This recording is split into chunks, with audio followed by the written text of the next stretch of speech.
Malad railway स्थानकावर एकाची हत्या झाली आहे। आरोपी मात्र फरार झालेला आहे। प्राध्यापक अलोक सिंगवर धारदार शस्त्राने हल्ला करण्यात आला।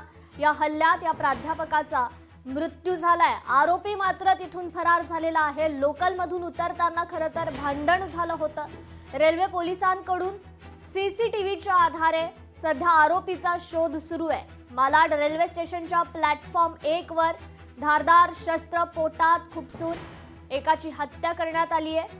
अलोक सिंग असं मृत व्यक्तीचं नाव असून किरकोळ भांडणातून हत्या झाल्याची माहिती आहे। दोघेही प्रवासी हे लोकल मधून उतरताना त्यांच्यात वाद झाला आणि हा संपूर्ण प्रकार घडला। तर घटनेनंतर आरोपी फरार असून रेल्वे पोलिसांकडून सीसीटीव्हीच्या आधारे या आरोपीचा शोध घेतला जातोय।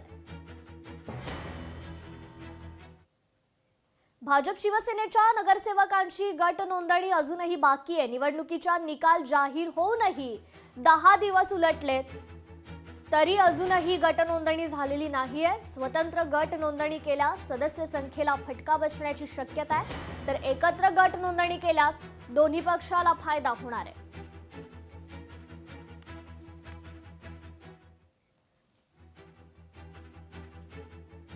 तर भाजप शिवसेनेच्या नगरसेवकांची गट नोंदणी अद्यापही बाकी आहे। निवडणुकीचा निकाल जाहीर होऊनही 10 दिवस उलटले तरीही गट नोंदणी अद्यापही झालेली नाहीये।